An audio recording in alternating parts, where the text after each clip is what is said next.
માળિયા હાટીનામાં હાટી ક્ષત્રિય સમાજનો 29મો સમૂહ લગ્નોત્સવ ભવ્ય રીતે યોજાયો હતો।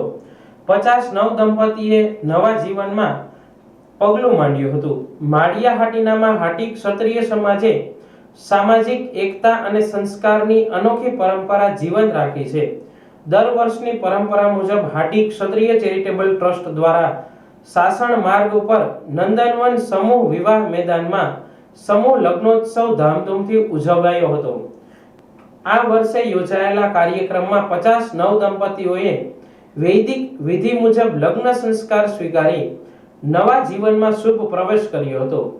લગ્નોત્સવમાં ઉપસ્થિત સંતો અને મહંતોએ નવદંપતીઓને આશીર્વચન આપી ધાર્મિક અને સંસ્કારી જીવન માટે માર્ગદર્શન આપ્યું હતું। ચાપડાના મુક્તાનંદ બાપુ, ભવનાથના શેરનાથ બાપુ, સત્તાધારના મહંત વિજય બાપુ, ચોટીલાના અશ્વિનગીરી બાપુ, પાણીધરા મોગલધામના આઈમા, ગાંગેચા તથા મણકાધારથી સોનલમાએ શુભ આશીર્વાદ પાઠવ્યા હતા। આ પ્રસંગે સાંસ્કૃતિક કાર્યક્રમ રૂપે લોક ડાયરો યોજાયો હતો। ઉપસ્થિત મહેમાનો અને સમાજના લોકોએ સાંસ્કૃતિક આનંદનો અવસર મળ્યો હતો। સમૂહ લગ્નોત્સવમાં દાતાશ્રીઓએ ઉદાર હાથે સહાય રૂપે ભેટો અર્પણ કરી સમાજ પ્રત્યેની સેવા ભાવના વ્યક્ત કરી હતી। કાર્યક્રમને સફળ બનાવવા સમિતિના સભ્યો અને સ્વયંસેવકોએ પ્રશંસનીય કામગીરી નિભાવી હતી। સમિતિ દ્વારા સહયોગ આપનાર દાતાશ્રીઓ, સંતો, મહંતો અને સમાજજનો પ્રત્યે આભાર વ્યક્ત કરવામાં આવ્યો હતો।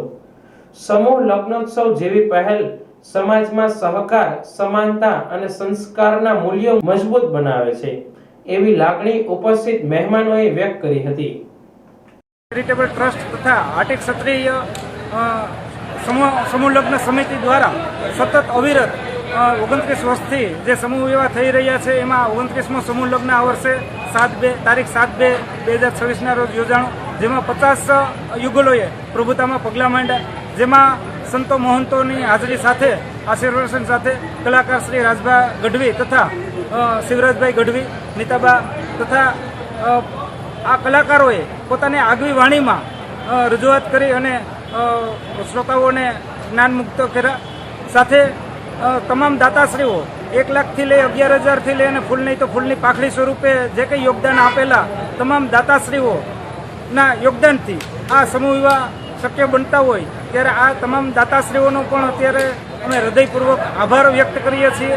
ઉપસ્થિત તમામ મહાનુભાવોની પણ પોતાની કિંમતી સમય આપી અને અત્યારે ઉપસ્થિત રહ્યા હતા તેઓનો પણ આભાર વ્યક્ત સાથે સમિતિ વતી હું આભાર વ્યક્ત કરું છું।